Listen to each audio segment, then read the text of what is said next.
amigos? Un gusto como siempre poder saludarles. Muy buenas noches, bienvenidos entre todos el día de hoy para platicar de participación ciudadana y cuáles son los mecanismos que tenemos precisamente para entrarle a diversos temas. Así que la invitación para que sigan aquí en TV Mexiquense y que con nosotros compartan estos y otros puntos de vista.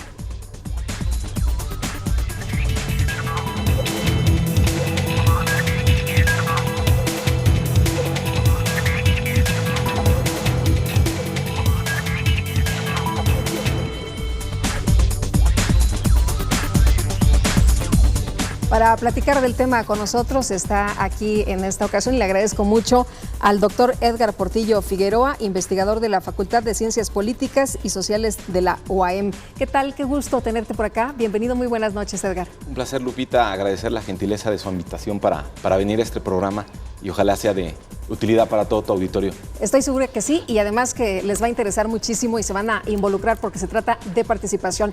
Y vamos a ver lo que tuvimos en el programa anterior.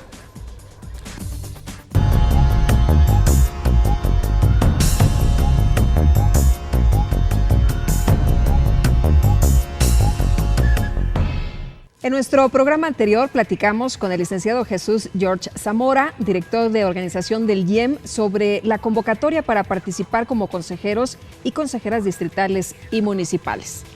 Lo que estamos invitando a los ciudadanos es que participen para integrar los consejos distritales y municipales. Bueno, los consejos, como órganos colegiados, su funcionamiento es a través de sesiones. Hay convocatorias que realiza el presidente del consejo a cada uno de los consejeros y representantes de partidos políticos para que se reúnan en un día determinado, pero para eso están los ciudadanos, para que los ciudadanos puedan escuchar a los partidos políticos cuáles son sus inquietudes y en base a esas inquietudes y con la orientación que proporciona el presidente del consejo distrital o el secretario, los consejeros ciudadanos puedan determinar, porque ellos son los que tienen voto.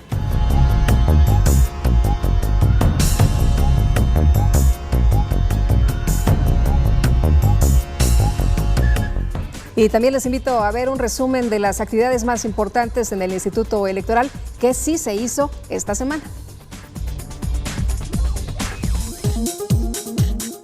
A través de un amplio operativo desplegado en el territorio estatal, del 10 al 20 de septiembre en 30 sedes establecidas en el territorio mexiquense, servidores públicos electorales del IEM recibieron la documentación establecida en las bases de la convocatoria del Instituto Electoral del Estado de México, de la ciudadanía interesada en participar como consejeras y consejeros electorales en los 45 consejos distritales y en los 125 consejos municipales, para el proceso electoral de diputados locales y miembros de los ayuntamientos 2014-2015. En el marco del Segundo Congreso Internacional de Ciencia Política, Sociedad Civil y Cultura Democrática, el Instituto Electoral del Estado de México inauguró la cuarta Feria del Libro en materia electoral en la explanada de la Facultad de Ciencias Políticas y Sociales de la UAM, en donde el consejero electoral, José Martínez Vilchis, destacó que con esta Feria del Libro se buscó promover la lectura entre la población, acudiendo en esta ocasión a sedes como las universidades, con lo cual el IEM busca contribuir a la promoción de la cultura política democrática.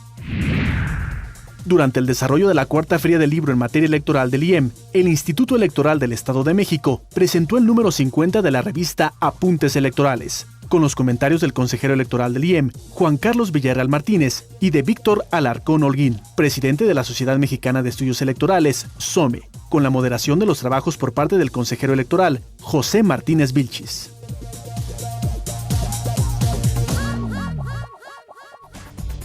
Edgar, y ahora sí le entramos al tema. ¿Qué es la participación ciudadana? Parece que está de moda, muchos enloquecen, que es muy importante. Yo creo que aquí, Lupita, habría que dividirlo en dos partes que me parece muy interesante para tu auditorio. Uno es el concepto de ciudadano. ¿Qué es un ciudadano?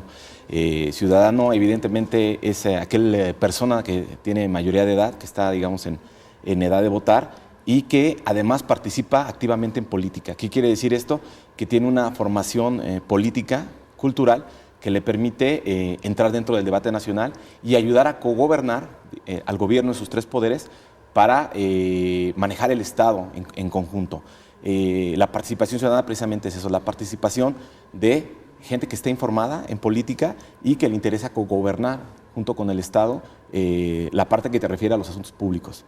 Ahora, fíjate que nos dicen que la gente no está interesada en la política, pero todos los días, a cada momento, estamos tomando muchas decisiones, aunque no seamos especialistas, aunque no tengamos una super formación académica en estos temas político-electorales.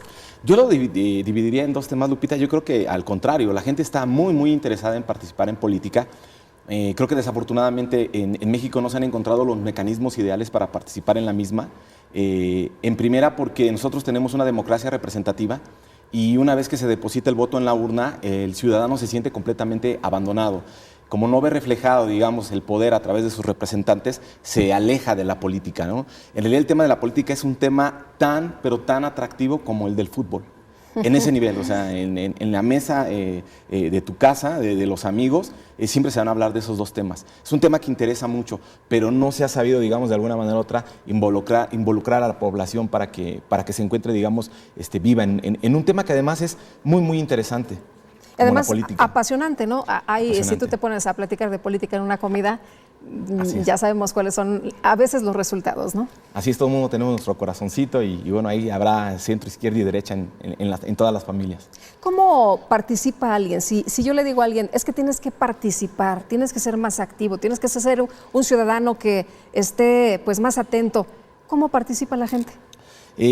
La gente en principio tiene la parte, digamos, de ir a las urnas, que es la parte básica. Después hay una serie de mecanismos alternos, digamos, en los que se puede participar. Creo yo, y parte también del agradecimiento que tengo a la invitación que me hicieron, es que en México deben incluirse 3 mecanismos básicos de participación para que la gente no tenga solamente la idea de la urna, digamos, para votar, ¿no? Estas son la consulta popular, el plebiscito y el referéndum. La consulta popular, Lupita, es un mecanismo que se utiliza para todo tipo de cosas, ¿no? Es decir, inclusive puede ser hasta un poco cómico, pero hasta la consulta popular como para elegir al jefe de grupo. Sí, entra todo ahí, ¿no? El plebiscito, que es para cuestiones que tienen que ver con mandatos, con gobiernos que en un momento dado se desean revocar, es decir, se puede revocar desde un presidente, se puede revocar a un primer ministro, a todo un gabinete completo. Por 2 vías. Una es que, digamos, el gobernante en cuestión sienta que no está siendo legitimado y apoyado por la población y entonces se somete a la población a que digan si le dan su apoyo para continuar, ¿no? La otra es que la misma población está pidiendo un mecanismo de este tipo y entonces en una votación mayoritaria de 50+1 deje el gobierno, ¿no? Y el referéndum, que tiene que ver directamente con cuestiones normativas legales. Creo que hay una concepción falsa en términos de lo que el referéndum es. Como tú bien sabes, últimamente, en los últimos meses, se ha hablado de la reforma energética. Sí. Muchas voces han pedido que se someta a referéndum la reforma.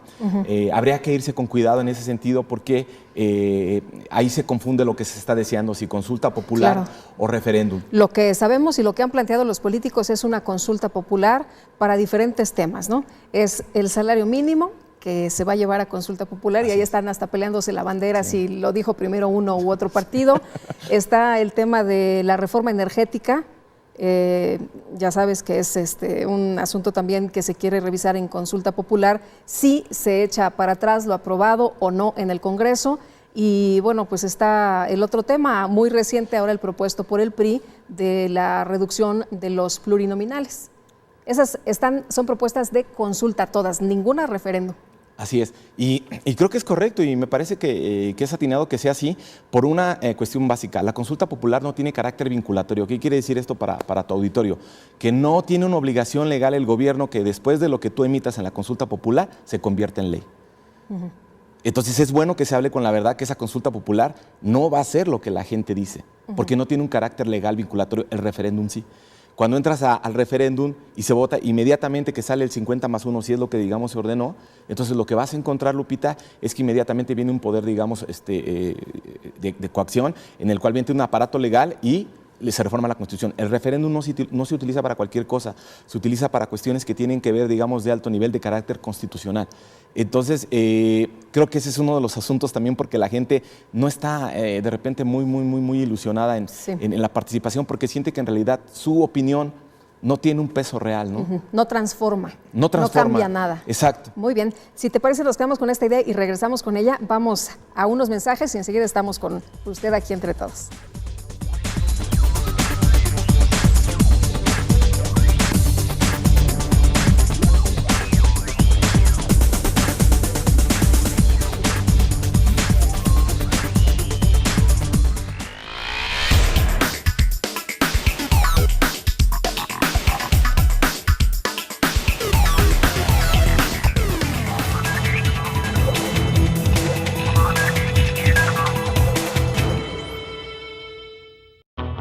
El Instituto Electoral del Estado de México cumplió 18 años de vida institucional y seguirá trabajando con el apoyo de la ciudadanía mexiquense. Una vez más, iniciará otro proceso electoral para elegir diputados locales y ayuntamientos el 7 de junio de 2015. En el IEM seguimos trabajando. IEM, Instituto Electoral del Estado de México.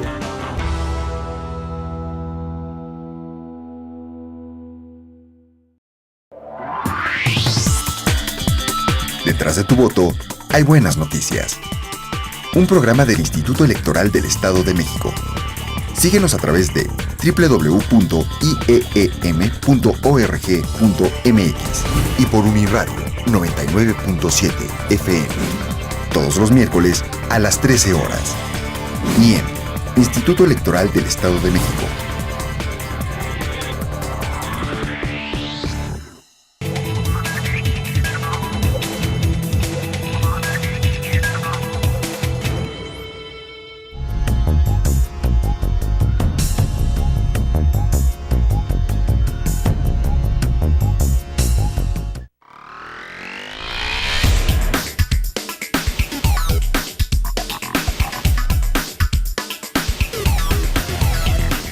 En una parte, pues yo diría que para que ya no hubiera tanta pobreza, ¿no?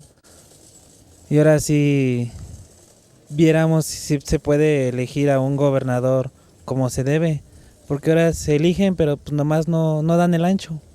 Porque el gobierno tiene que decirnos qué es lo que tenemos que hacer.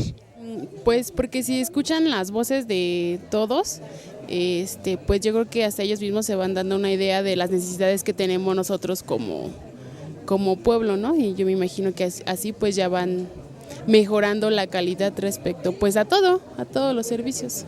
Para que puedan hacer su trabajo, ¿no? Para que la gente sepa lo que necesita uno y que haga su trabajo. Para que a ver si así nos hacen caso, porque realmente no se vea que haya respuestas, porque hay muchas promesas que nunca nos cumplen. Es importante que nosotros participemos y votemos para que nuestros presidentes hagan buen manejo de los recursos y todo eso. Pero sí estaría bien que votemos y sigamos votando, porque si no podemos hacer un país digno. Pues para para estar bien todos, ¿no? Más que nada y que pues también el gobierno nos apoye. Más que nada pues ahora sí para que vean las necesidades de de los ciudadanos del gobierno, ¿no? Y pues ahora sí de las carestías que padecemos como habitantes de aquí del pueblo.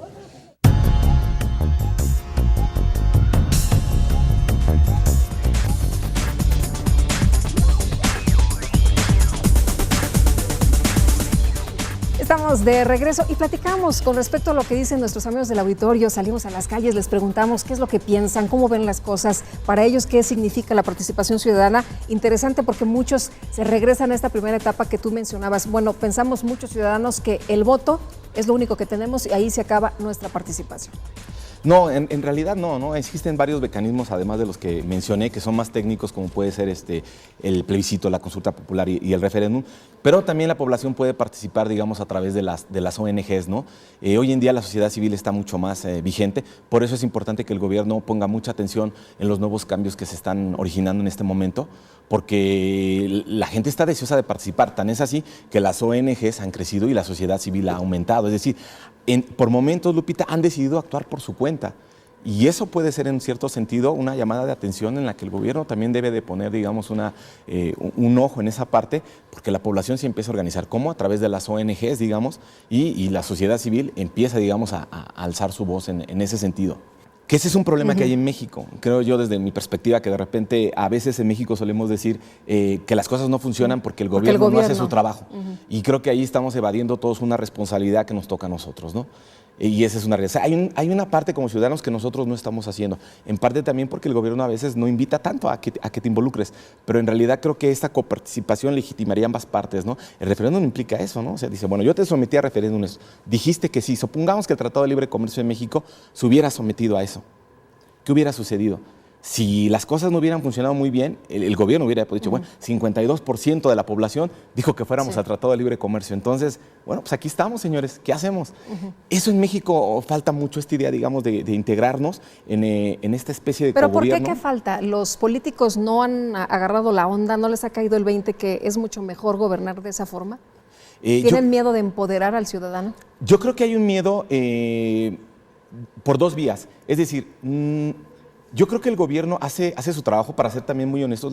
Mucha gente en gobierno, de puestos también medios y altos mandos, trabaja mucho, debo decirlo. Mucha gente que tanto tú como yo conocemos trabajan mucho, es decir, no es gente que no está haciendo nada. El problema que tiene, digamos, esta gran cúpula en el poder, sienten un poco el miedo que en México no hay la formación, a lo mejor todavía cultural, académica, intelectual, para entrar a estos temas. Déjame decirte a qué niveles va.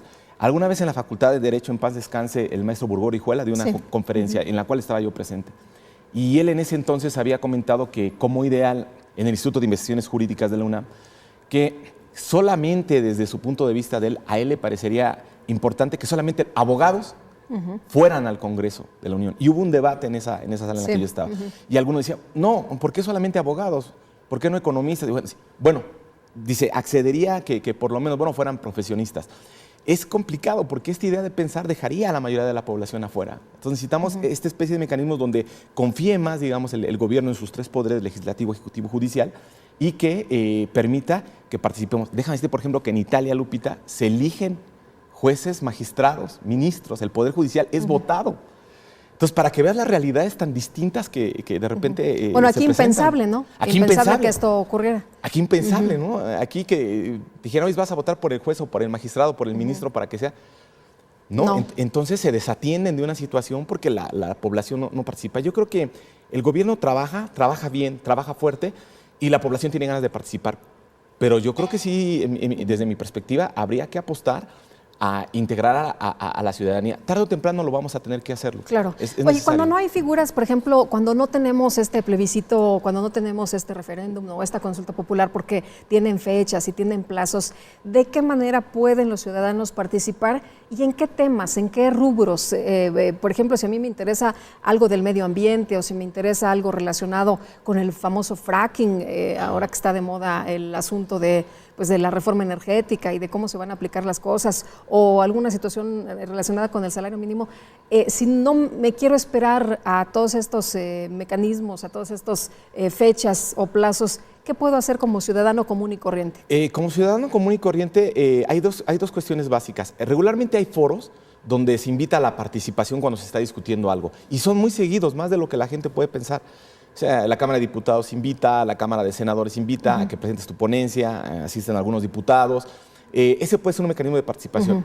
El otro, bueno, es el mecanismo que está, digamos, constitucionalmente en nuestra Carta Magna, en nuestra ley fundamental, donde tú evidentemente puedes hacer una propuesta, llevarla con tu legislador. Me refiero, son mecanismos que uno tiene que ir, pero digamos, empujando. No está muy sofisticado esto, pues si a lo mejor eres un chavo de 18 años y dices, a ver, pero ¿por dónde le entro? ¿Cómo empiezo? ¿Cómo hago una iniciativa? ¿Cómo la presento? Ahí es donde yo pienso, y creo que coincido contigo, Lupita, en que esas cuestiones deben de cambiar y deben de reformarse. ¿Por qué? Porque sí tienen un nivel de sofisticación, de tecnicismo para entrar. Yo creo que el gobierno sí debe de estar más pendiente de sus tres poderes, de hacer mecanismos mucho más fáciles, ¿no? de hacer. Te digo, por ejemplo, en mi caso, cuando estoy dando mis cátedras, el nivel de participación, por ejemplo, de los alumnos es abismal. La clase dura 1 hora 45, pero te lo puedo decir con toda seguridad que tú puedes, ahora sí que preguntar si tú quieres en la facultad donde imparto clases. Te creo. Que los alumnos se van 2 horas, 2 horas 10, están ahí discutiendo. Sí. O sea, hay un gran deseo, digamos, de participar. Fíjate que hace unos momentos me llamaba mucho la atención lo que decían nuestros amigos del auditorio y esto que lo va haciendo tan sencillo y tan aterrizado. Decía una persona tan fácil como esto, escuchar las voces de todos. Nada más le pido a los gobernantes escuchar las voces de todos, y otra persona que decía, pues a ver si nos hacen caso. ¿Qué es lo que piden? Que nos hagan caso los gobernantes y que nos escuchen. Así es. Básicamente lo que la población pide eso es que los escuchen, que finalmente escuchen su punto de vista Y creo que es oportuno el momento en el que estamos atravesando, que el gobierno pusiera un poco más de mecanismos de participación ciudadana, que se le perdiera el miedo, digamos, a involucrar a la ciudadanía, porque, Lupita, me parece a mí que los temas nos están rebasando. Te voy a decir un poco que con motivo, digamos, también de la presentación del libro que tú tienes en las manos, que se llama Institucionalización del Referéndum en México. Que vamos a mostrar a nuestros amigos de la vida. Ese libro, me empecé a preguntar estas cuestiones en torno a qué pasaba, ¿no? en la población. Y presentamos el libro en la FIL de Guadalajara y hubo esta temática de cómo le entraban, digamos, al debate o al discurso. Pero alterno eso, también estaba trabajando otros temas y ni ciudadanía, ni clase media, ni clase alta, ni empresarios van a detenerse. Y te voy a poner un ejemplo muy claro, Lupita, que me imagino que tú tienes una perspectiva también muy interesante al respecto. Hace unas semanas, el ingeniero Carlos Slim, en el Foro de Negocios, en el Cono Sur, comentó que él dice que la jornada laboral, hablando de salario ahorita que tú lo comentas, que la jornada laboral a grandes rasgos en México debía de reducirse de 40 horas a 33 horas. Así es. No esperó a que el gobierno le diera visto bueno para que hiciera esa declaración. Él hizo la propuesta. Y entonces mucha gente se fue encima y comentó, bueno, ¿cómo es posible que aquí hay 7 horas menos? Digo, bueno, no es Europa. ¿En qué la van a ocupar? Y él dijo, lo van a ocupar en el uso positivo y creativo de su tiempo libre, en el desarrollo. Algunos dijeron, bueno, este hombre está loco, ¿no? Declaraciones. Sin embargo, semanas posteriores, el Financial Times dice que lo apoya. Y otros periódicos en general de Europa dicen que apoyan la propuesta. Aprovechando tu invitación, Lupita, en estos días estoy sacando mi segundo libro que se llama Hacia una Secretaría de Estado para el Tiempo Libre en México. Es decir, por un lado el ingeniero Carlos Slim comenta eso, por otro lado yo ya venía preparando un libro desde hace 10 años que tiene que ver con eso. Entonces, si te das dando cuenta de algo muy importante, ni el ingeniero Carlos Slim en el Cono Sur, ni yo desde que venía preparando mi libro, estábamos esperando a que el gobierno nos invitara o nos convocara, ¿no? Claro. O sea, cada ciudadano es libre de ir proponiendo, de ir planteando, de cambiar las cosas, ¿no? Así es, cada quien desde su trinchera, ¿no? Tú desde la conducción, con tu punto de vista apasionado, inclusive, digamos, fuera de cámara, un alumno con un ensayo, un catedrático con un libro, el ingeniero Carlos Slim desde afuera. Pero yo creo que de repente al gobierno se le está rebasando y en temas de todo tipo, ¿no? Porque finalmente, bueno, yo expreso mi punto de vista del referéndum aquí y bueno, ahora expreso en una coincidencia muy afortunada para tu servidor que el ingeniero Carlos Slim hablara de un tema, justamente de este tema del que yo venía trabajando 10 años atrás. Pero aparte eso es lo importante, ¿no? Lo que enriquece, porque si nos están pidiendo participación ciudadana, pues ahí están los grandes temas que le interesan además a la gente. Nosotros vamos a una pausa y enseguida estamos de regreso.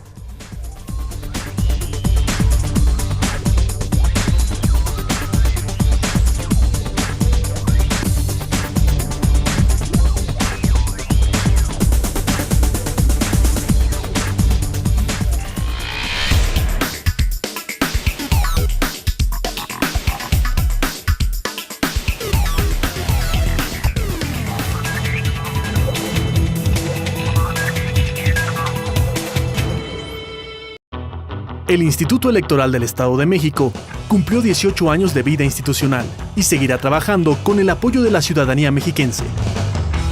Una vez más, iniciará otro proceso electoral para elegir diputados locales y ayuntamientos el 7 de junio de 2015. En el IEM seguimos trabajando. IEM, Instituto Electoral del Estado de México.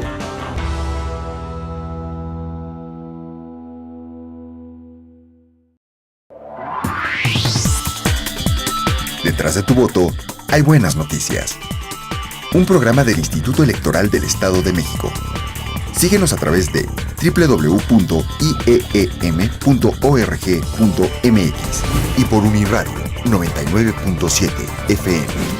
Todos los miércoles a las 13 horas. IEM, Instituto Electoral del Estado de México.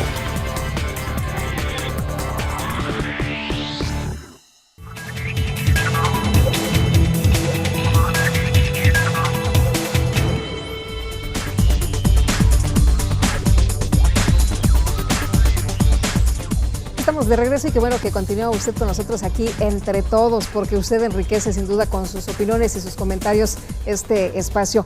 Hablábamos de la participación ciudadana, que no necesita ser un gran empresario, un gran académico, que cualquier persona puede plantear las cosas, pero también hablabas de una figura muy importante como el referéndum. ¿Por qué es distinto el referéndum y por qué tendríamos que como reiterar o insistir en esta figura? Es distinto. El punto principal es que tiene carácter vinculatorio, es decir, es obligatorio. Una vez que la población tiene 50+1, lo que la población dictó, el Congreso tiene la obligación de hacerlo. Así funciona en Europa. Sí. A diferencia de otros mecanismos. ¿Qué te provoca esto? Uno, corresponsabilizas a la sociedad a que entre al tema. Segunda, le invitas a participar. Y por otro lado, empiezas el cogobierno. Esa es la gran diferencia. Te voy a poner el ejemplo.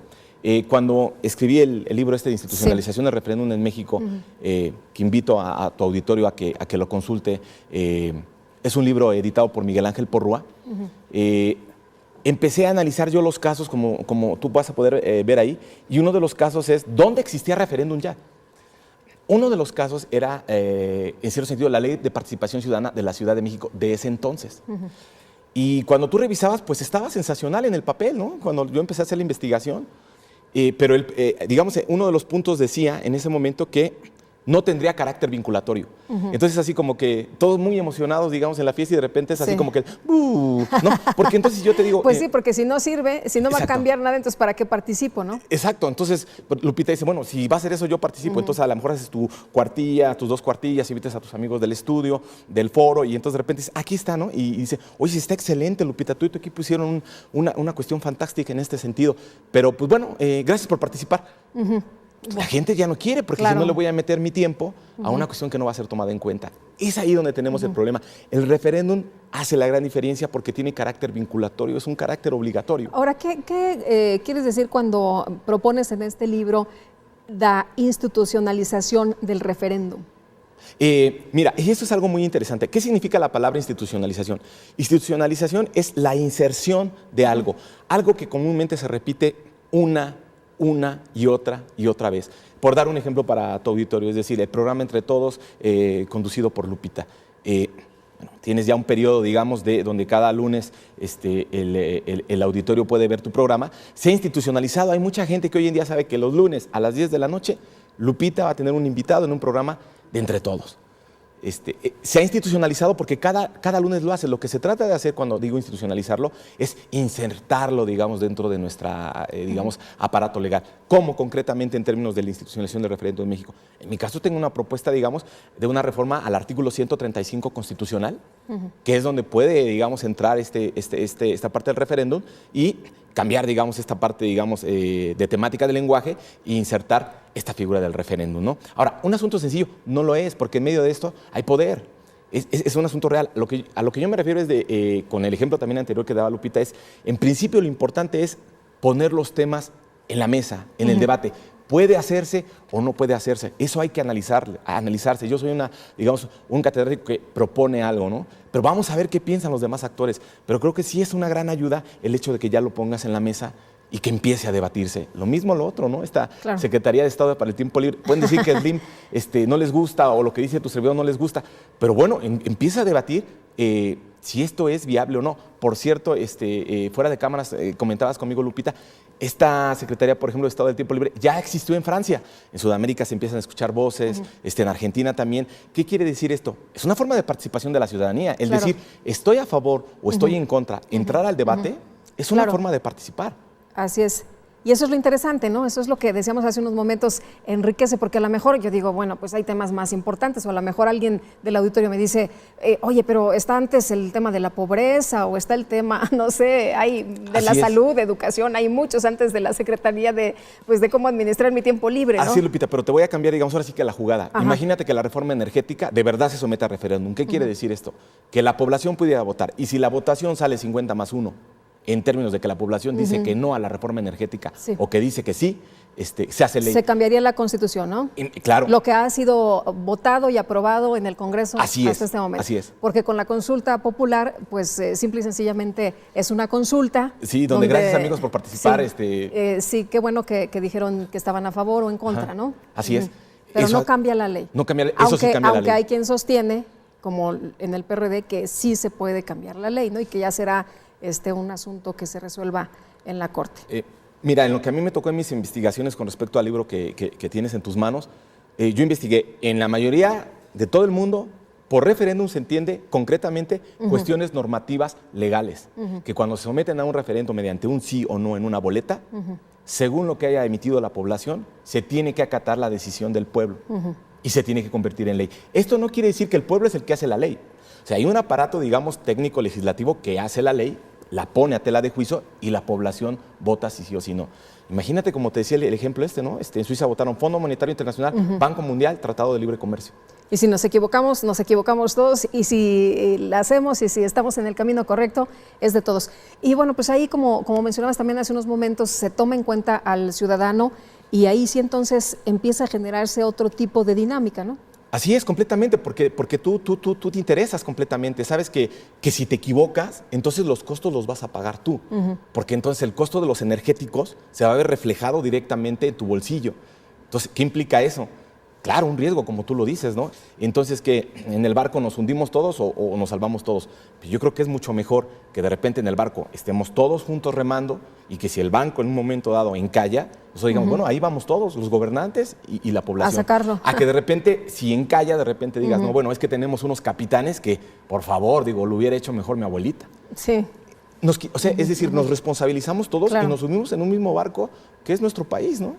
Ahora, en el caso de más participación, mejor participación, y correcta participación, ¿ahí cómo empezamos? ¿Vamos por el camino correcto con estas figuras que ahora tenemos en la ley? Desde mi perspectiva, el camino principal y fundamental y con el que tenemos que luchar es la educación. La educación es el punto fundamental, es decir, una población educada es una población que intuitivamente va a participar. Entonces, ¿cuál es el camino? Tenemos que educar a nuestros niños, digamos, desde la formación básica, a inculcarles, digamos, la importancia de participar y sobre todo inculcarles que su participación cuenta. Es decir, tenemos que hacer como una nueva especie de responsabilidades. Y no tienes idea hasta qué niveles puede estar educada la población en todos sentidos. Sí, además interesada, ¿no? Se va generando este interés. ¿Sobre qué temas se puede ir consultando o sobre qué temas podemos ir viendo a lo mejor la validez de un referéndum?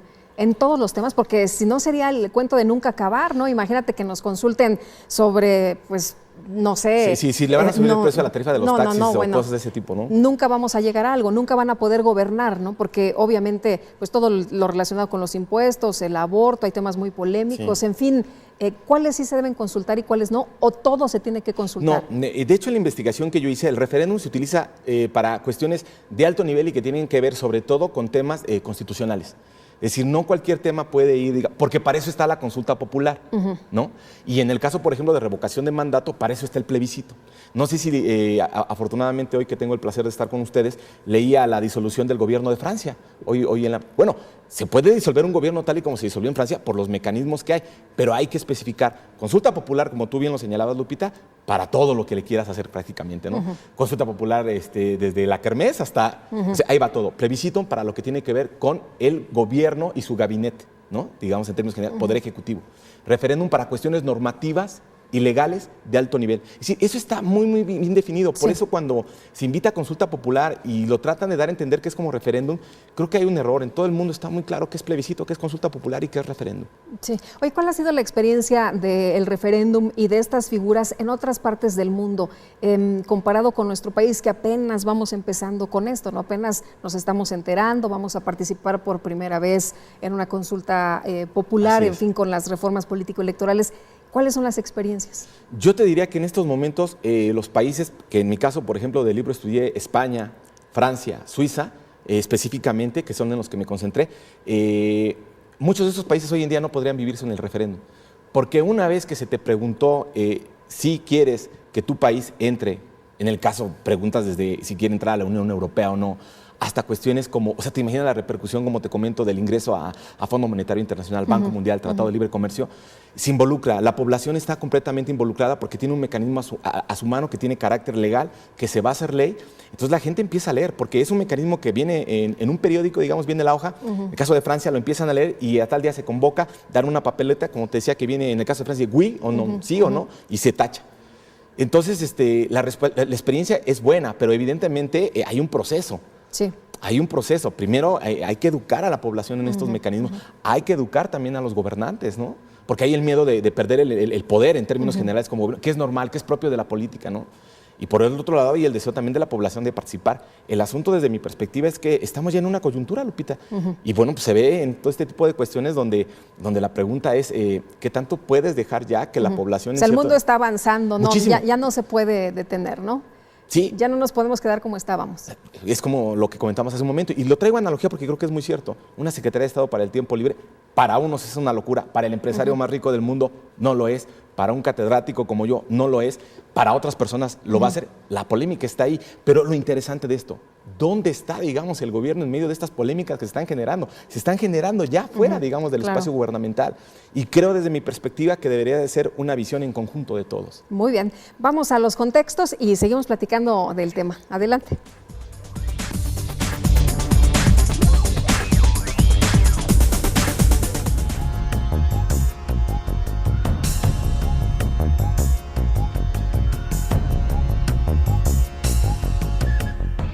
A mí me gustaría comentar el día de hoy acerca del uso de las redes sociales en los procesos electorales. En primer lugar, que este es algo muy novedoso, que pocas campañas electorales en México, prácticamente desde hace unos 10 años, se está llevando a cabo, pero tiene un gran crecimiento y lo veremos también en los próximos años como una problemática que necesita resolverse o evaluarse, ¿no? Tristemente no vemos en las discusiones de las reformas electorales recientes algún apartado que busque la regulación de los contenidos o de los procesos que tengan una red social, ¿no? En este caso, hablando estrictamente de Facebook y de Twitter, la mayoría de nuestros candidatos en todos los niveles de gobierno, municipal, estatal y federal, hacen uso de estas redes sociales sin que exista ninguna regulación de por medio. Y por lo tanto, pues tenemos campañas negras, campañas que buscan informar o desinformar o sobreinformar a los ciudadanos sobre ciertos contenidos o ideas de los partidos políticos para incidir a su favor o en contra de algún candidato, ¿no?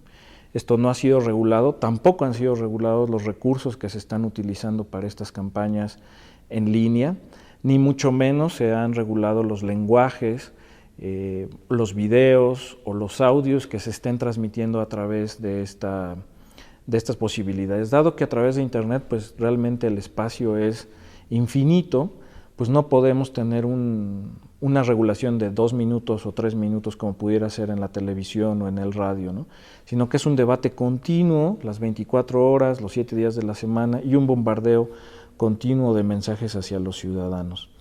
Lo peor de todo esto pues es que nuestros candidatos y en especial los que dirigen estas campañas electorales están desaprovechando el uso de las redes sociales pues para informar, desinformar y en lugar de cooperar, de hacer participar a los ciudadanos en las campañas electorales, teniendo una vida democrática mucho más ágil y mucho más sana y abierta.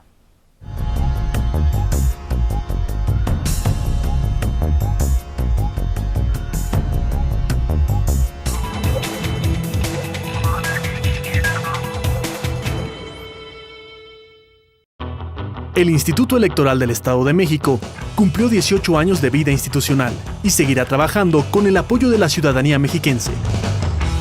Una vez más, iniciará otro proceso electoral para elegir diputados locales y ayuntamientos el 7 de junio de 2015. En el IEM seguimos trabajando. IEM, Instituto Electoral del Estado de México.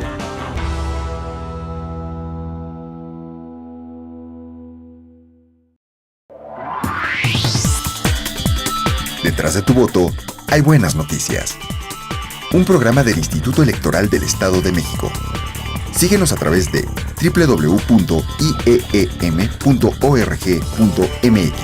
y por Uniradio 99.7 FM. Todos los miércoles a las 13 horas. IEM, Instituto Electoral del Estado de México.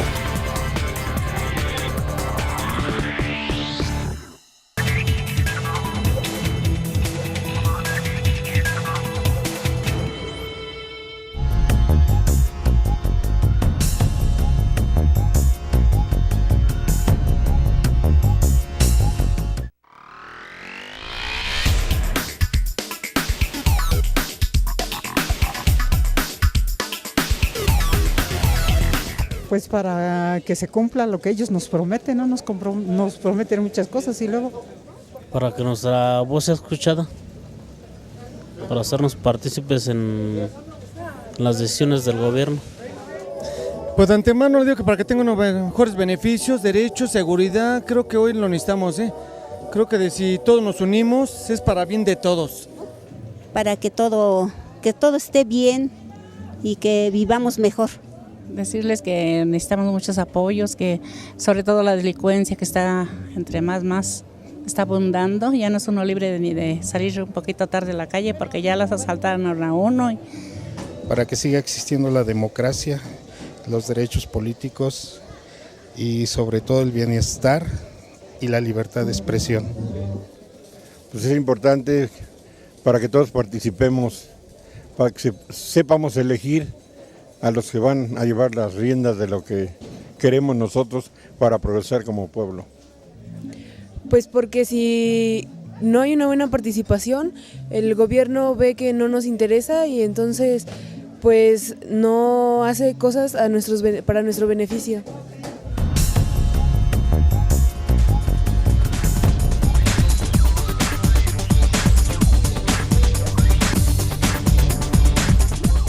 Gracias a usted que continúa con nosotros. Y bueno, muchos asuntos importantes que hay todavía que compartir y parte de lo que dicen nuestros amigos del auditorio sumamente pues relevante. Al gobierno le interesa que no haya participación. Eso me llama mucho la atención y me gustó mucho ahorita ver la participación de la gente. La gente dice eso, ¿no? La gente dice, al gobierno en cierto sentido no parece interesarle involucrarnos. A nosotros sí nos interesa. Yo creo que a lo mejor ahí hay una falta de canal de comunicación en primer sentido y segundo, a lo mejor una falta de lectura histórica del momento en el que estamos viviendo, ¿no? Todas las participaciones van hacia allá, ¿no? Dicen, bueno, ¿en qué momento dado puedo emitir yo mi opinión en cuanto a seguridad pública, ¿no? Decía la señora. Sí. Me da miedo salir a la calle. El otro decía, bueno, ¿cuándo me dejan participar? O sea, ¿cuándo realmente mi voz tiene voto? Este concepto, democracia, ¿no? Kratos, poder, demos pueblo. El poder en el pueblo. ¿Realmente el poder está en el pueblo? Parece ser que tu auditorio dice que... Pues que están los políticos, ¿no? Como siempre ha sido y como siempre ha existido. Hay que rendirle a los políticos porque ellos son los que determinan pues qué pasa en este país. Oye, y la participación ciudadana, también preguntarte, participación ciudadana para que haya un buen gobierno. Esa es como la moraleja de este cuento. Sí, definitivamente, sin duda alguna es así. Es decir, un buen gobierno viene legitimado y solamente puede ser legitimado por la población que finalmente, convertida en cuerpo electoral, lo eligió. Es decir, un gobierno va a caminar bien cuando dejó involucrar a su población. En ese momento está respaldado. Porque puedes caminar en el gobierno sabiendo que la gente está tomando decisiones junto contigo en un solo barco. Esa pregunta es fundamental, es 100% seguro que existiría un buen gobierno o un mejor gobierno si la gente participa. Eso es definitivo. La política es asunto, hemos escuchado en la participación de nuestros amigos en la calle, a bote pronto, cuando vamos y les preguntamos, pero también de los especialistas. Veíamos una de las especialistas que decía, bueno, pareciera que la política es asunto de políticos. No.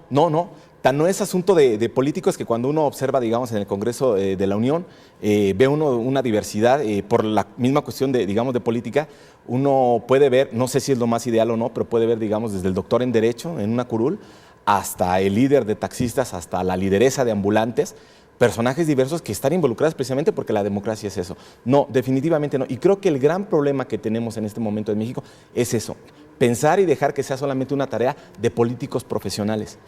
Porque ¿qué es un político profesional? Todos hacemos política finalmente en cualquier momento. No, no es una tarea de políticos profesionales. Ahora, no todo el mundo se va a involucrar porque vivimos en una democracia representativa, es decir, donde tenemos, digamos, representantes en Cámara de Senadores, en Cámara de Diputados, pero sí es importante que la gente sepa que no es una tarea exclusiva de los políticos y que al contrario, precisamente porque no es una tarea exclusiva de políticos, ellos deben involucrarse cada vez más en una construcción de un Estado donde el siglo XXI hace que ONGs, sociedad civil, población, empiece a meterse en una agenda en la que a veces el gobierno parece quedar de afuera. Y ahí el gobierno también debe de poner atención para que todos como un conjunto caminemos, ¿no? Internet no va a retroceder, sí. Facebook no va a retroceder, Twitter no va a retroceder. Es ya. Oye, difundir estos temas, Edgar, difundir de quién es la tarea, de los políticos, de los partidos, de las autoridades en el gobierno, presidentes municipales, gobernadores, presidente de la República, ¿de quién es la tarea? Yo creo que es una tarea de todos, o sea, va desde el poder legislativo, ejecutivo, judicial, va como en este caso de los medios de comunicación masivas, va desde el catedrático que está en una aula, va desde el mismo padre, es un conjunto, es un conglomerado que no puede evitarse. Esta tarea de promoción va desde todos los frentes y por beneficio de todos, porque inclusive es beneficio de la clase política. Es decir, como clase política no te conviene que te vayan dejando de lado y que los temas ya lo esté manejando la sociedad civil, los empresarios, las ONGs y tú te estés quedando como de lado. Porque entonces tu agenda ya... Tu agenda se empieza a perder. Se empieza a perder. Es por el bien de todos, ¿no? Y un ejemplo claro puede ser esto que te comentaba y si me permites la oportunidad para comentar. Una forma de participar, bueno, puede ser a lo mejor a través de la lectura de un libro de político no. Por cierto, la pregunta que me hacías fuera del aire, Lupita, este libro, Institucionalización del Referéndum en México, lo pueden comprar tu auditorio. Sí, es lo que te quería preguntar en un momento de la entrevista. Para nuestros amigos que están interesados, ¿dónde se puede revisar esto? Porque aparte es información que no está, o sea, sí es académica, pero no está no es muy digerible, difícil, es realmente pesada, muy digerible. Es con un lenguaje ameno, claro. Así es, pues como el que están viendo aquí en la entrevista. Se puede adquirir por Miguel Ángel Porrúa, tanto como el que les comentamos hace rato de Hacia una Secretaría de Estado para el Tiempo Libre en México, que es mi segundo libro. También se puede adquirir por Miguel Ángel Porrúa. Y evidentemente hoy en día, pues por los mecanismos que hay en Internet de ventas de libros, ¿no? Y que también vas a estar en minería, ¿no? Es lo que te iba a comentar. Este libro yo ya lo presenté en la FIL de Guadalajara hace 2 años con un muy buen recibimiento. Y ahora mi segundo libro, de Hacia una Secretaría de Estado para el Tiempo Libre en México, tengo fechas ya ahorita marcadas. El 6 de diciembre en la FIL de Guadalajara, el 6 de diciembre, sábado 6 de diciembre, a las 12 del día. Y en el Palacio de Minería, en el aula principal, que nos van a hacer el favor de darnos el aula más grande por el tema que te comento de Carlos Slim y el tema de la Secretaría del Tiempo Libre, que es polémico, vamos a ocupar el aula magna. Eso será el 21 de febrero en el Palacio de Minería, en su aula magna, a las 11 de la mañana, sábado 21 de febrero. Ahora, hablando de la participación, tú ya participaste, has aportado con tus libros. Así es. ¿No? El debate ahí en la mesa, el granito de arena. Para nuestros amigos del auditorio que nos ven esta noche y que dicen, bueno, a ver, yo estoy interesado en debatir tal o cual temática, ¿por dónde empiezo? ¿Cómo le hago? ¿Cómo difundo? ¿Cómo le digo a tal o cual autoridad que esto es lo que a mí me interesa meter en la agenda? Yo empezaría por el terreno que conozco muy bien, ¿no? Las aulas.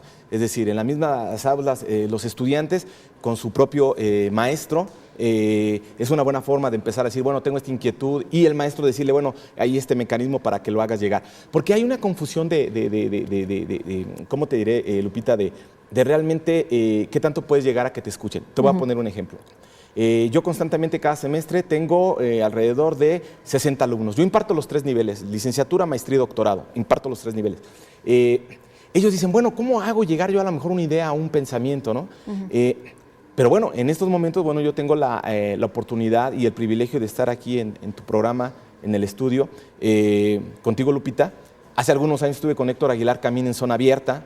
Hice muchos programas para Televal en radio, para Amador Narci en radio también. ¿Qué quiere decir? Que, bueno, el profesor que tienes frente a grupo, que parecería en cierto sentido que, bueno, a lo mejor no tiene a lo mejor el poder de hacer llegar la opinión, pues resulta que está en medios de comunicación masivos. Entonces a veces perdemos de vista esta cuestión de que nuestra opinión a lo mejor no puede llegar cuando en realidad estás en contacto con muchísima gente. Alguien de tu estudio, por ejemplo, ¿no? Algunos de los camarógrafos que amablemente nos están tomando en este momento, a lo mejor tienen una inquietud y te la platican.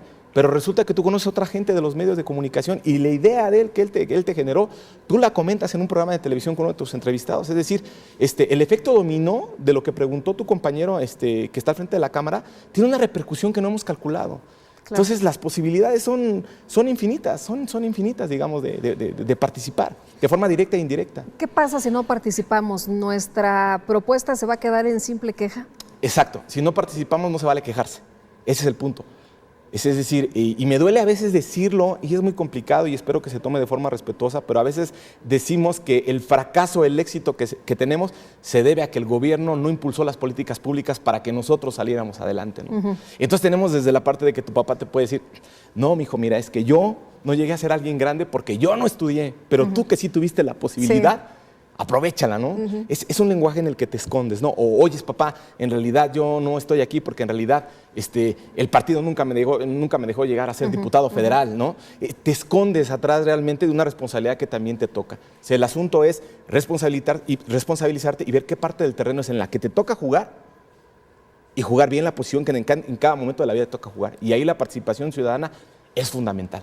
O sea, no necesariamente nos tenemos que esperar a todas las herramientas estas de participación ciudadana, aunque sí tenemos que estar atentos, pero podemos participar de muchas formas. Te comentaba el ejemplo, ¿no? Es decir, tienes toda razón, no podemos esperar que llegue consulta popular, plebiscito y referéndum, que son mecanismos, digamos, de democracia. Pero a lo mejor son temas que a mí no me interesan, ¿no? Lo que te comentaba de mi alumno, lo que te comentaba de tu compañero en la Cámara, ¿no? O sea, en realidad tú no sabes las repercusiones que a lo mejor puede tener tu comentario como conductora, Lupita, del efecto dominó, ¿no? O lo que yo como catedrático en una aula, me tocó igual ahorita que tú lo comentas un día en un edificio, me dice, oiga, usted es el doctor Portillo, una señorita muy, muy agradable. Y le digo, sí, soy yo. Oiga, usted no me conoce, pero soy. O sea, quiere decir que de alguna manera u otra es gente que te está viendo, que te conoce. O sea, las ideas se van quedando, ¿no? Van permeando. Hay un efecto serendipity en eso, ¿no? Las ideas se van permeando. ¿Y cuál sería tu reflexión para esta noche, para nuestros amigos que nos han seguido a lo largo del programa? ¿Con qué nos quedamos? Yo me quedaría con que la población en su totalidad debe de pensar que no importa, digamos, el rol que desempeñe en la sociedad, su voz cuenta. Que no espera a lo mejor el mecanismo de ser un senador de la República o presidente de la República para que los mecanismos que él piensa se echan a andar, que hay mecanismos indirectos que sin darse cuenta, en el día a día, cuando él tiene esas pláticas, esas, digamos, conversaciones, se van permeando. Que si así lo desean, entren a ONGs, a organizaciones civiles, que también si en un momento dado lo desean, se acerquen con gente que creen que a lo mejor les puede dar un punto de vista. No es tan complicado. Hace poco platicaba con una persona en vida, Carlos Monsiváis, venía yo en un vuelo de Frankfurt, venía él de presentar una feria del libro, su libro en Frankfurt, y de repente estaba a 2 lugares de mí, evidentemente en clase económica, ¿no? Yo iba en clase económica. Aquí lo asombroso es que Monsiváis fuera en la fila última igual que yo, ¿no? Y bueno, ahí lo tienes a la mano para platicar con él. Es decir, estos grandes actores, en realidad parece que están fuera de alcance, pero no, o sea, yo diría también traten de acercarse a estas personalidades de ciertos sectores, que en realidad no están tan lejos. Te comentaba el caso de Monsiváis. Hace poco me tocó también estar en un vuelo con un expresidente de Francia. Es decir, a lo mejor la gente ve y dice, Lupita, no, Lupita, la conductora de televisión, ¿no? Y dices, no lo creas, aunque no lo creas puede ser inalcanzable, ¿no? Pero a lo mejor las chicas de maquillaje y todo eso, oye, Lupita, tu invitado comentó esto. Y entonces no fue tan lejano el asunto, ¿no? Claro. Bueno, pues entonces ahí está el planteamiento. Muchas gracias por haber estado con nosotros. No, yo te agradezco mucho, Lupita, a ti y a tu equipo de trabajo, el que me hayan permitido estar con ustedes en este lunes. Muy amable. Buenas noches. Y muchas gracias también a usted que nos ha acompañado aquí entre todos. Le deseo que pase muy buena noche, que tenga buena semana y nos vemos la próxima.